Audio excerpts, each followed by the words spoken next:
time has come again. The champion must stand. It can only be one of us. Victoria! So stand up and fight, my friend. There's a title you must defend. Shut it on and on. Bring it to me.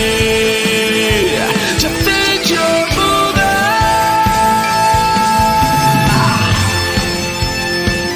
Yay! Hello out there in DYM Nation. My name is Sean Donnelly. I am one half of this amazing podcast, the DYM podcast. I am joined by the other half, who is not feeling that great these days.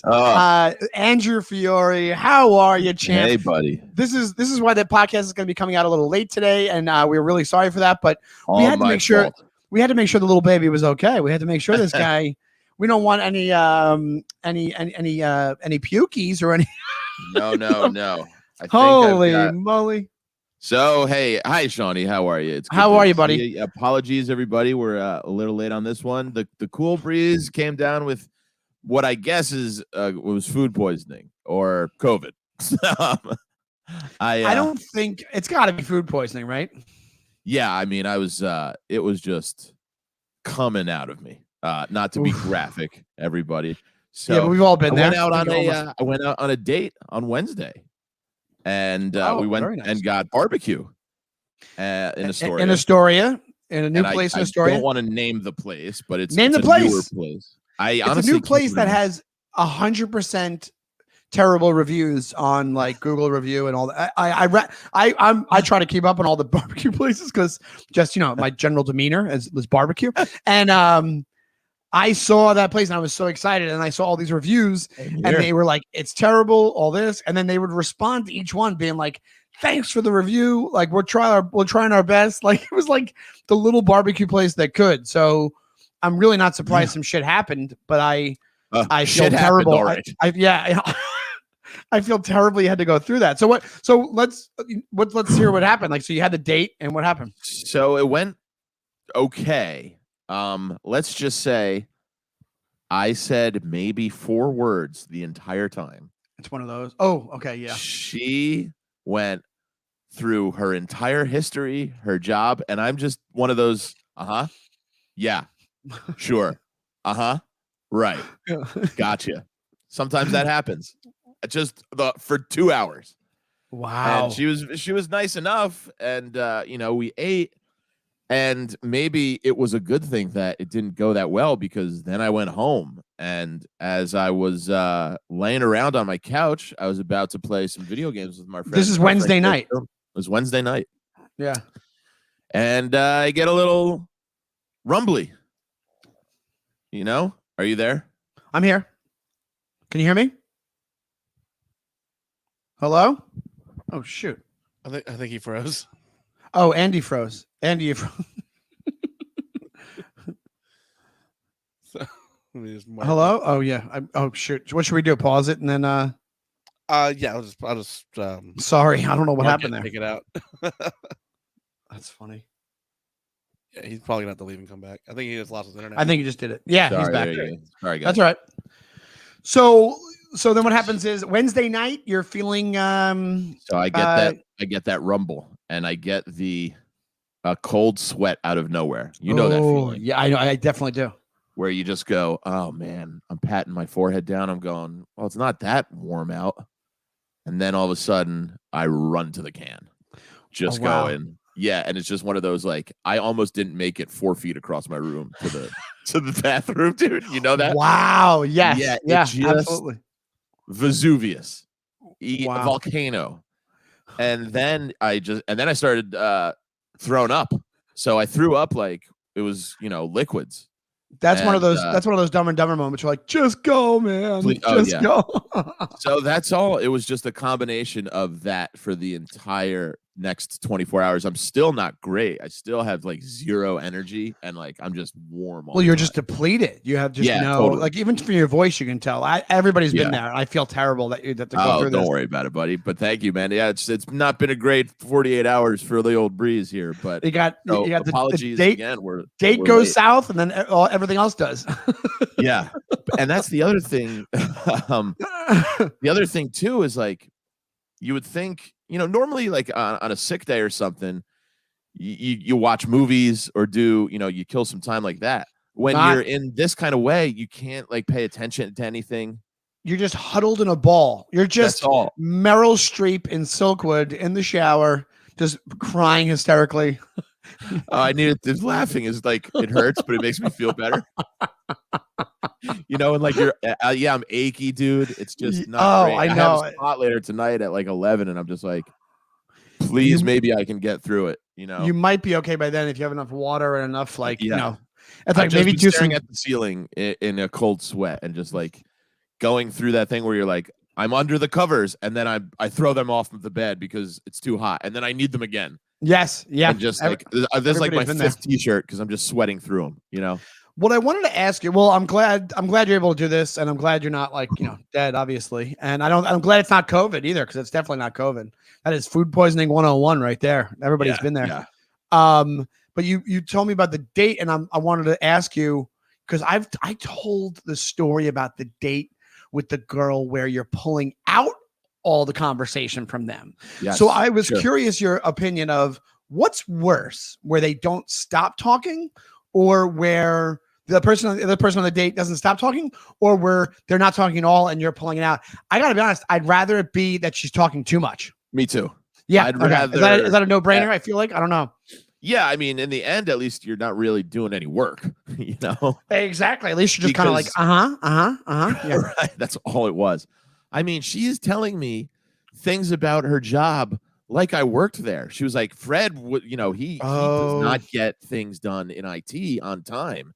And if we have to have the code written on the back end for this to go on the front end. I'm just going, yeah, it's frustrating. Yeah. I mean, it was insane.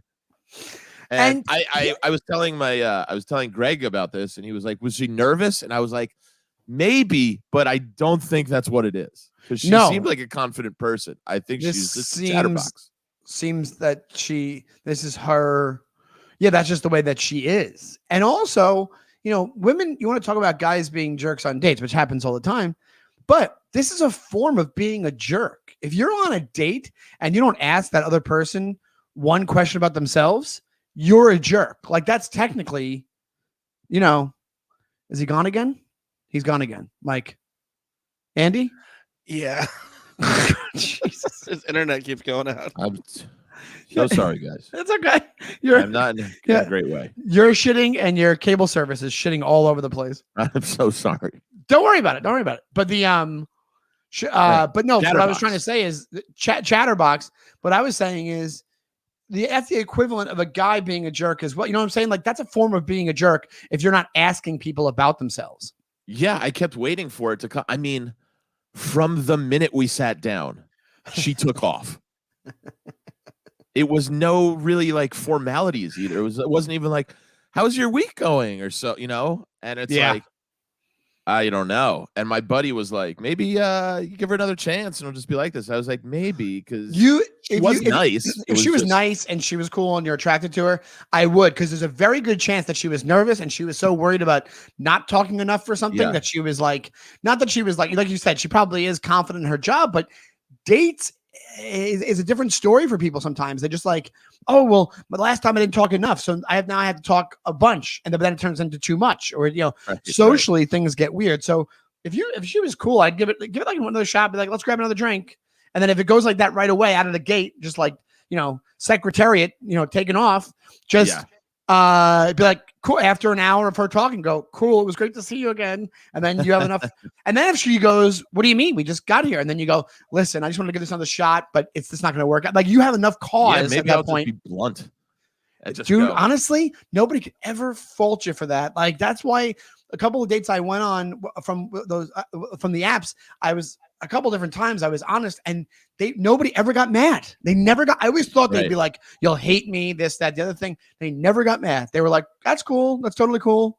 Even right before I started dating Megan, the girl I hung up with right before her, she was like, "I thought maybe it was going that way. That's totally cool." And I was like, really, really, really brutally honest. So I think it's just a matter of like, because that's another thing about first dates. I don't know, it has to go really badly for me for it not to be want a second date, because I'm willing to give people the benefit of the doubt and go, it could have just been like a weird, awkward meetup, that kind of thing.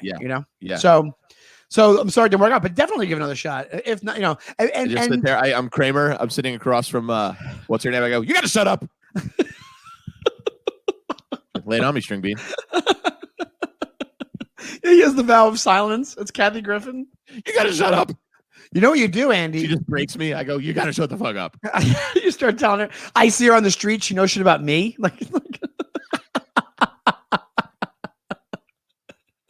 She knows like all this weird details about me. I'm like, who have you been talking to? Who are you? Yeah. You know what you can do on the second date? You bring a crossword puzzle.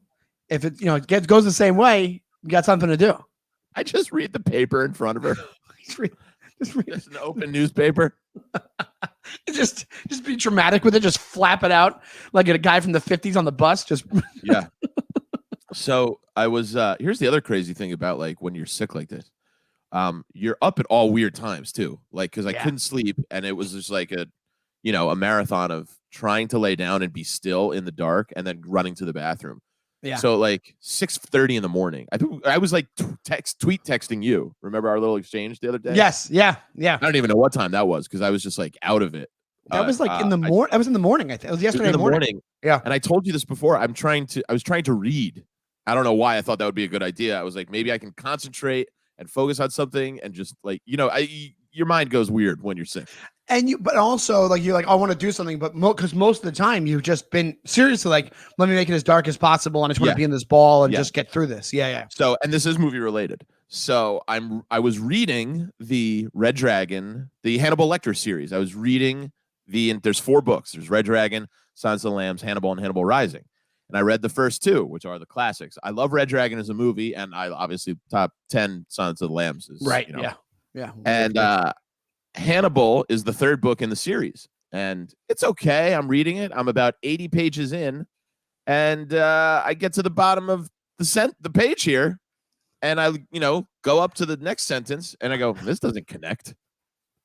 And all of a sudden, I'm going, what is it me? Because you have that moment where am I out of it that much? And it could be you at that point because you're at the end of your rope. Totally. And then I look down, page 84.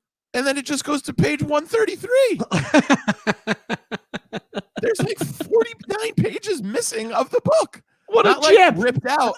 They're just not there. Listen, books aren't supposed to buffer. Like that's not supposed to be a thing that happens. You're not supposed to have lag time on books. Yeah. Yeah, and there's 50 pages gone. So I actually tweeted. I took a picture of it. I tweeted this out because I was just again, out of my mind. And I'm going, hey. Penguin Random House, what's up here? Your book, Hannibal. You're leaving the kid in the lurch. I'm right in the middle of this story, and to their credit, they wrote back from their Twitter account. They wrote, "Oh my God, that's scarier than Hannibal. Please contact so and so at our customer service representative." Get out of here! Holy cow! Shout out to Penguin Random House. Yeah, so thank you. I will probably never follow up and just go unread because I'm lazy like that. Because it does seem like a lot of steps, but somebody's gonna be talking to you about that book. There just drained me right now. I went through that story, and now I'm like, I gotta lie down. Just now? Yeah, that took it all out of me. Somebody's gonna talk about that book to you and about the one scene that happens like in those pages, and you're like, I don't remember that from. I tried to do that thing where you're like, can I just read ahead and maybe I didn't miss that much. The next part of the story is like a huge disconnect. There's like a new character involved. I'm like, I have no idea what was going on. A totally different book. It would be just like not watching a half hour of a movie and then just jumping ahead. Just out of nowhere, it's Catcher in the Rye. You're like, where did Holden Caulfield come different from? story. But also I found out something very cool and very movie related, and I took a screen grab of the Instagram feed. Now, excuse me, I love my Adult Swim cartoon comics. The Venture Brothers, Metalocalypse, and Aqua Teen Hunger Force. Aqua Teen Hunger Force, I used to be obsessed with. Excuse me? I used to be obsessed with Aqua Teen Hunger Force. They're great. And they're making future movies out of those 3 cartoons, which is so cool. Yeah. That's the Venture awesome. Brothers and Metalocalypse are 2 of my favorite things of all time. And I love Aqua Teen Hunger Force too. And I can't wait because those are the types of cartoons. They like Sopranos things. And like they take like 2 years for new seasons to come out. Yes. Yeah. So you're just like, give me something. So I can't wait for the movies. It makes sense they're doing movies now because I'm sure they're going to be on some streaming service. Right. So in the past, I think it was like thinking like you put a movie out, it's got to go in the theaters, it's got to make X amount of money. Yeah. Now you have to convince one of the streamers that, hey, this will be watched X amount of times on your streamer. Yeah. Which is pretty interesting because now that's why you get all this stuff being made, like I guess revamping all this content, which is I'm a fan. That's great. That's fantastic. Yeah. Excuse me. I am just things are coming out of me, dude. Can you hear me like digit? Yeah. Yeah, I can. Yeah. But I did watch 2 things over the last week before I was deathly ill, and one of them was the Best Picture winner, which gotta be honest, Shawnee, I don't know how it won that thing because Nomadland was a piece of shit. I didn't watch it because you told me off air, obviously, that you were not a fan. Oh my God, I can't believe this won. Can you give what was it about it that you were like, fuck this movie? It's a meandering story of nothing. It's just her, Frances McDormand. They live this van lifestyle. It's about these people and the other actors, for lack of a better word, because they're the actual people. They're not professional actors in the movie.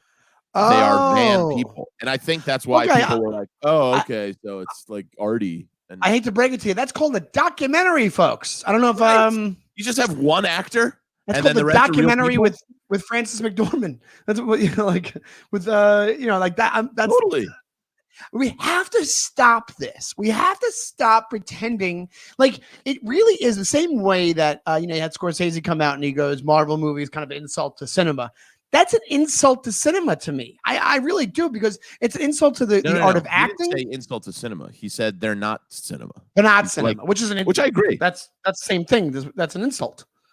They're movies. They're movies, not films. If you want to be, whatever. That's what I think his point. That's what he was trying to say. Right, but it's still an insult anyway. You cut it. He's saying they're not up to par. They're not. They're not going to be studied and whatever. I actually disagree with that. I think there's a lot of merit to things like that. Like also. These are the things that are saving your business, and at least they're going through the traditional ways of trying to make a freaking movie, and it has actors and cinematographers and a director, and it's not just, hey, Bill, you drove the bus in real life, right? Guess what? You're in the movie. This is why movies are made, so the real people aren't in the movie. Like, don't get me wrong, they do it a bunch. Like I actually watched something as well, and it kind of fits into this discussion. That's why I mentioned it. I watched The King of Staten Island. Oh, I thought, oh wow. I never saw it, and I tweeted out right after. I go, the only thing that the King of Staten Island taught me was to quit comedy and get a union job. Because I was like, God, I'm like, this looks like so much more appealing than I actually did. I'll talk about it in a second, but I want to go back to the discussion about Nomadland. But there's definitely real firemen in the King of Staten Island, right. And that's how you do it. It's like that was like an homage to his dad. I think it was like his dad's friends. That's how you do it. They have 2 lines, these guys in the movie. Yeah. Trust the actors. It's an insult to actors to go, we're going to put the real, but nobody wants to step on anybody's toes and admit that anymore. That's a documentary. It's a documentary with an actor in it, which is like I'm sorry, but it's like talk about the most circle jerk situation of like we're going to showcase Frances by look, she can even act. She's such a good actress. Enough of her too. Yeah. I love Fargo with every fiber of my being. I love the perfect movie. Fargo's a perfect movie. And she deserved to win Best Actress, but like she is just really becoming like the Meryl Streep-ish like kind of actress-y pretentious. We went over that, Oscar speech where she's just like, celebrate actors. We are the dream makers. And you're just like, dude, shut the fuck up. That's exactly what she said, right? And it's also like, Francis, that. Celebrate actors by not being in movies with non-actors. Right. How about you celebrate actors and get them jobs by, guess what? The movie business is taking a hit. So why don't you demand you're in movies with real actors? I just want to show you something. Sure. Yeah, I don't know if you can tell. I've sweat through my pillow. That's just me. That's me on a Tuesday. That's I couldn't see the sweat marks, but yeah. That's not supposed to be blue. That's a white pillowcase. What are you, a Smurf? I've smurfed my. I gotta change these sheets. I kept smurfing out of my mouth and my ass. I was smurfing. Like everything's Smurf, right? Yeah. I Andy, almost smurfed my pants. I am not smurfing well, dude. I am not feeling Smurfy. Some comic has a bit about that. There's an old comic who's got a bit about that, about using Smurf for every word. Yeah. He's like, I smurfed all over her face. It's just like, ooh. Andy smurfed all over his toilet seat. Smurfed all over his apartment. I am. The good thing, I think I've dropped like 5 pounds just from that's sure the you one did. good thing. I guarantee you did. But to get back to Nomadland and the union stuff, which are still also our pal Mike Vecchione is one of the firefighters, my friend and neighbor. Mike has he's in a few scenes, and he has one really funny scene in it where he's talking. You saw it, yeah. I've seen it, and he talks about bed bugs. He's like obsessed with them, and that comes right out of real life. Speaking of which, Vecchione had bed bugs like 3 different times. So it's hilarious that they put it in the movie. He must have told Apatow or something like that, or Pete. They must be talking about it, and like, that's your character. scene. If he's just like, you can never get rid of him, man. Shout out to Mike, one of the funniest comics in the country. But that's true. Mike had bed bugs like 3 different times, and he was in such a bad way. He was like, dude, I can't get rid of these things. So I'm just like, that sucks, man. It sucks so bad. Please don't come close to me. I think I talked about it with you. I probably didn't mention on the podcast when I thought I had them, but it was contact dermatitis. Everybody, if you live in New York, I think everybody's had them or been terrified that you have them. I was convinced. But it was also like the winter, and it made no sense. And I was like, aren't they not supposed to be around? But some people they can be around in the winter. Like, I don't think that matters. Yeah, but I think they're more prevalent in the summer. So I was like, maybe that's not a thing. So I paid to have the guy come check with the dog and everything. Yeah. And then I went to the dermatologist. Roscoe? Yeah, Roscoe. Yeah, well, I don't know if it was that guy, but they had their own dog. Not as famous as Roscoe. By the way, that might not be a well-known national thing, Roscoe. That might be. Roscoe is a local New York thing. The bed bug sniffing dog. It's his local commercial, and it just go, "Where's Roscoe? He's working." Yeah. Like, speaking of the king of Staten Island, I think Roscoe is the real king of Staten Island. I think they're gonna give it to Staten Island. They probably have Roscoe on a float, and everybody's bowing down to run. Speaking of floats, and I know we're getting all over the place, but it's summertime again, and the boats are back on Old 24th Street over here in Astoria. I guess remember last year when I go, some dude is parking his boat on the street. That's right. He's literally docking it, and he moves it for alternate side of the street parking, which I think is the funniest Queens thing to ever happen. It's hilarious. And but it's also back. And I saw him working on it the other day with like his buddies. It's so funny to me. It would make more sense for that to be on the street in the winter, right? Because it's not in the water. It's very bizarre. I have no idea what's going on. So Queens. I have a feeling it's some sort of drug mule boat. And they're doing runs and they're coming back. And see, that would make we're not paying to dock this thing. What are we, crazy? I'm not paying money. It's water. I bet that would make a better movie than Nomadland. I'm pretty sure. So not my favorite. I enjoyed like 4 other movies ahead of it that were nominated for Best Picture.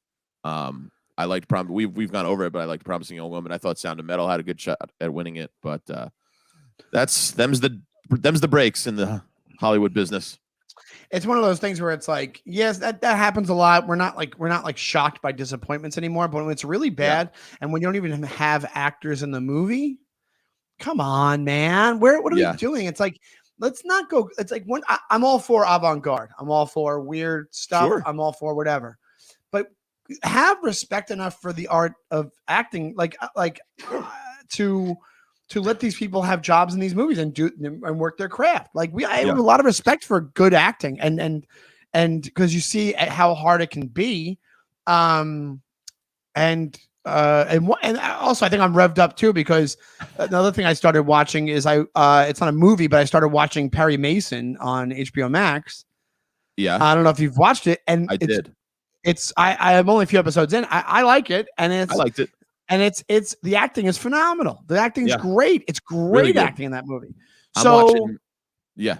no, so don't throw regular people in your things you're calling Right. movies or films. Like throw them in, but don't give them the main freaking roles. You maniacs. Yeah, it's kind of the same thing. And a lot of times you see like a celebrity be like, "I'm doing stand up," and you're like, "No, Yes. fuck off. That's insulting to us, to what we Yeah. do. That's Yes. my life's work." And like you treat it as something, like a whim, like a novelty. Just like it's almost like I'm gonna go windsurfing and then I'm trying stand up. Like right, just like, right, yeah. Oh, we're gonna bucket list. bucket list. Oh, I'm so nervous to get on stage. Shut up. Yeah. Shut up. But the so speaking of life's work and your union joke, I would have been a fireman on another life. I would have been. I told you, I've probably mentioned it on the show. I took all the tests to be a cop, and I failed one of them, which was the obstacle course. That's what I didn't you just not show up? You just I did not show up, and then you left. I showed up. It's even better than that. I showed up. I was super nervous. I feel like I was in gym class in 7th grade. It was a bunch of Guido assholes, just a bunch of assholes. And then, well, not all of them, a couple of nice guys. But so the first obstacle is You just described all cops. Yeah, there's a few nice guys, but most of them are all asshole Guido. The first obstacle is just a 4-foot fence. It's not that hard. But I got in my head. I'm like, I was shaking. I was so nervous. They go. And I run up to the fence. I try to get over it. I'm leaving. I couldn't get over it. I just walked to my car and I drove home. I didn't tell them I was leaving. I just left. And it was in Staten Island, ironically. It was at a high school in Staten Island.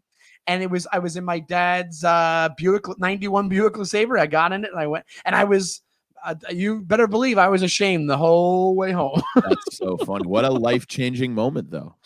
It was. It also made me realize, like, if I would have known, the thing about it is if firemen, my mindset now, back then I was like, oh, I had the dead dad thing where I was like, he did it, I'll do it. I don't know what I want to do. I'm definitely not doing comedy because I wouldn't have enough balls to get up yet. So I was like, almost like I can do this and it'll be nice to do. I don't know what I was. It was like you shouldn't get a career out of remembrance. That shouldn't ever be a thing. Right. So I didn't know, but if I would have known about if I really was going to go that way, fire department is the way to go. Absolutely. Yeah. It's in the Fiore family. I have a couple cousins who are firefighters in California, and I've told the story before. My cousin Matt Fiore delivered his baby girl on the side of the road, on the side of the 405. Because they didn't make it to the hospital, but because he was a firefighter, he had that like emergency training. Also, what does Fiore mean in Italian? Flowers, Andy Flowers. Oh, that's right, Andy Flowers. Shit, I forgot. I forgot for a second. I was going to say it kind of sounds like fire. Yeah. But before I wanted to talk, because I never saw it when you saw it. King of Staten Island. Yeah. So many people that we know in it. Our friend Ricky Velez, Mike Vecchione, Rich Voss, and Bonnie, who play a couple. Yep. In a restaurant. Derek Gaines is in it. Lisa Traeger's in it. Derek Gaines is in it. So many comics, and I got to be honest. I heard before I went going on in my street. Sorry, Jesus Christ. I heard before I saw it, like, it's not so great. It's kind of whatever. Here's the thing. I didn't think it was perfect, but it had its moments. It's good. Definitely had its moments. I enjoy it. It was enjoyable, It was enjoyable. I honestly think editing, man. I'm starting to respect editing as way more than directing in films. Cinematography and editing is key. Like if you're in that world and you really want to make a movie, go into cinematography or editing, because that's who really makes the fucking movie. Yeah. If you really think about it. And you see lately, I think too, it's become a thing where you have these movies that you're like, why is this so long? Because when you're making something, you're a director, a writer, you want to create your vision. So it's got to be hard to cut stuff that you probably don't want to cut and like, because you think you've got all this down on screen. You like it, for lack of, for better or for worse, when you're making something, you like what you're producing. So it's hard to cut things, It's like here's the comics have a joke. They go, nobody likes this joke, but I love it. It's like, well, then don't do it. I know it's hard to get rid of it, but if it's not, don't do it, don't do it. But for Like, jokes, it's different, a little bit different. Here's the thing. I have respect for the art of filmmaking. So what I think ends up happening is this. I think if you're putting out a piece of art, it should be, and granted, if you're the director, you're the artist and you're putting it out. And even though there's tons of other artists, it's a collaboration in a way, but you have the final say, or you're supposed to, especially guys like Apatow or Tarantino, they have the final say.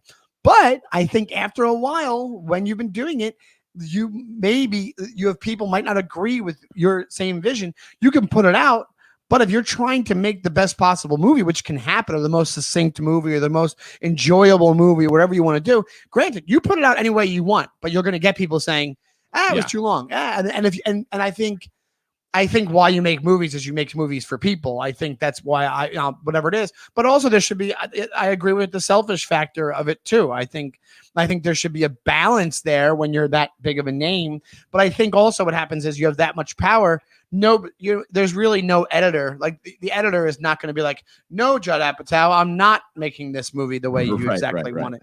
So what it does, it becomes the director's cut becomes the regular cut. Yeah. But it kind of might suffer because that's why on projects like that, you might need a real collaboration. With guys like that, like Tarantino and the guys who are so big that like they have carte blanche. The collaboration part of it goes out the window, and then little things might suffer in the eyes of fans, maybe. But if you don't give a shit, you don't give a shit. You don't care. You don't care. It's like, do what you want, but people just might not dig it as much. Yeah. I did watch one more thing. Yeah. And this was a fun one. I was out in Jersey for Mother's Day. Happy Mother's Day to all you moms out there. I hope you had an enjoyable day. And I went to breakfast with my mom, and then we were going out to dinner. So I had some downtime. So I said, I'll watch a flick. And I was trying to find something, couldn't find anything. And then what do I see out of the corner of my eye but a little film called Willy's Wonderland, starring Nick Cage. What? And what is this? You and I are both huge fans of Mandy. Love it. It was my favorite movie of that year. I also couldn't have been a more perfect thing for Nick Cage to do at that time of his life. What I'm getting to. You go, hey, you realize this guy can act. He is a brilliant actor. Absolutely. He's just gotten cartoonish in these roles he takes. Yes. And he's back to that.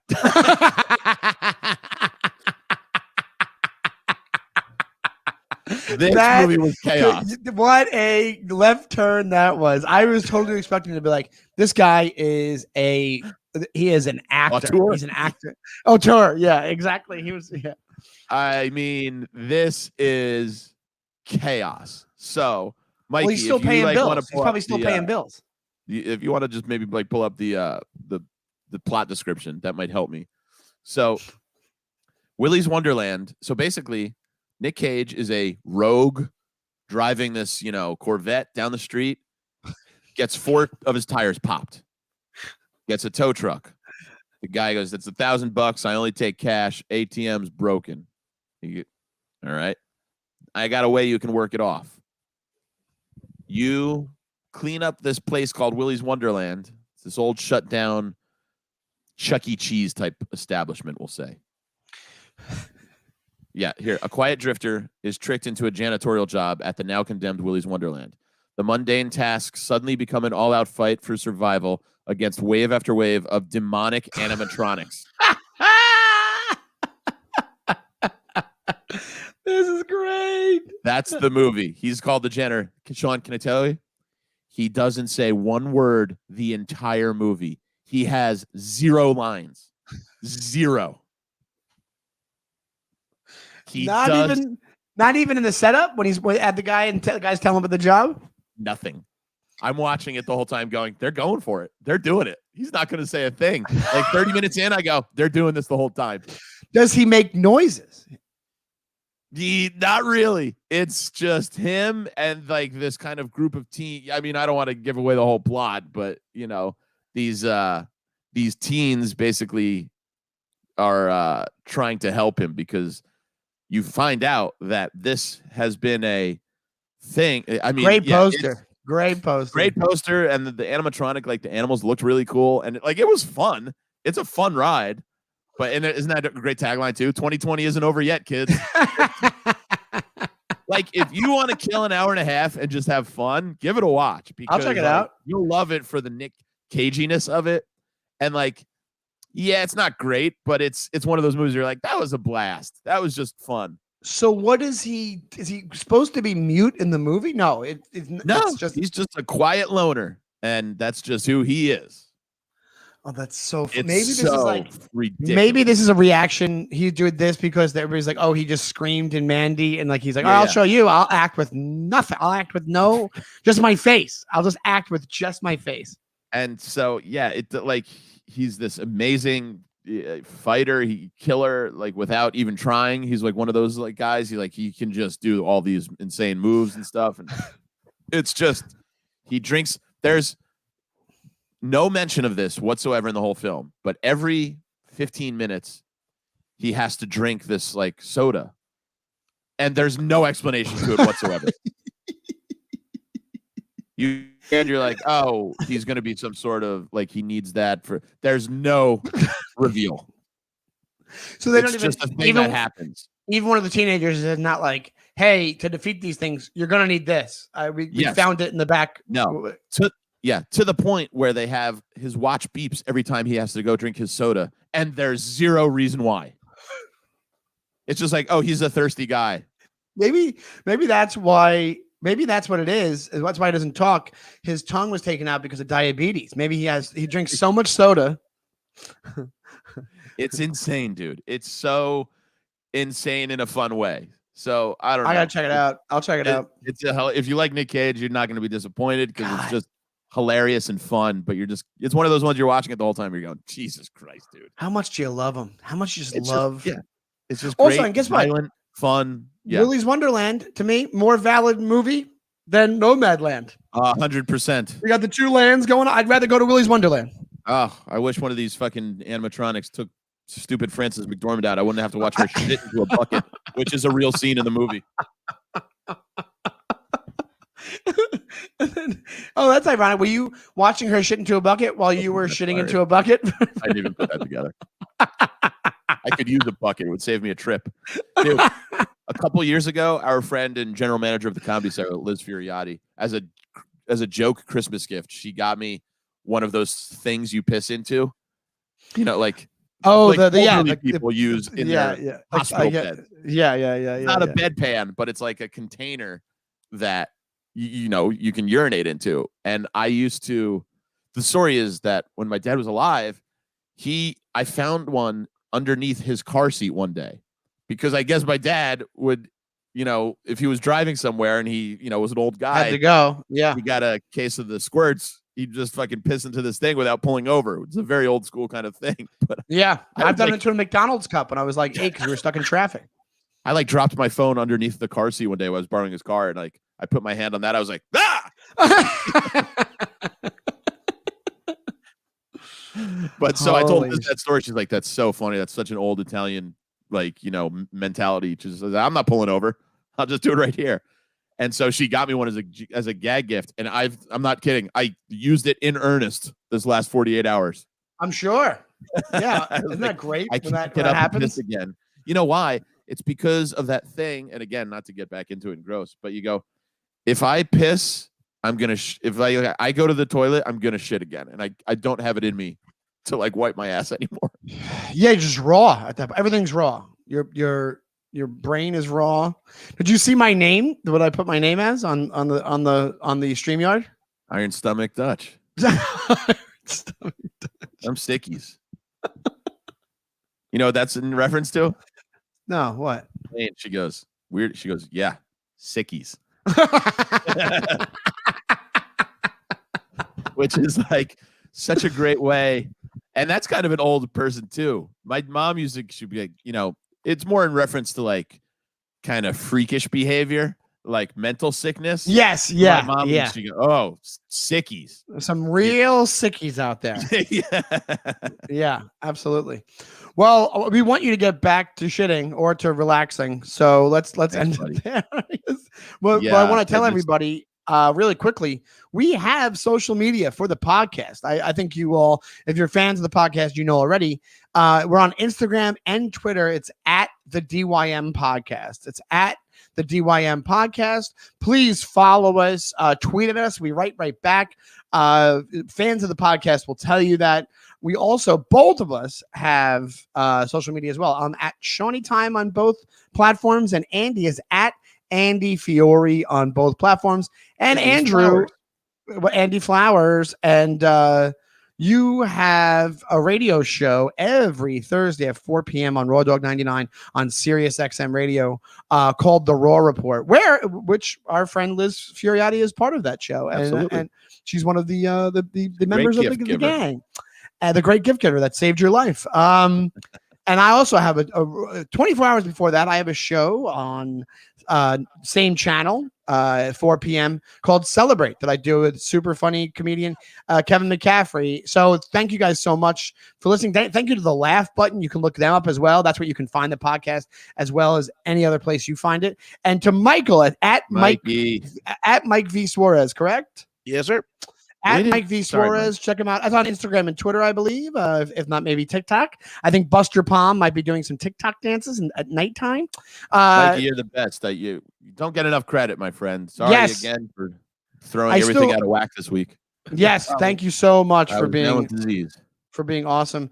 And Andrew, please, when you guys listen to this episode, please tweet at Andy. We hope you feel better, Andy. Hugs and kisses from the DYM Nation. Thank you guys so much for listening, and we'll see you next time. Bye-bye, guys.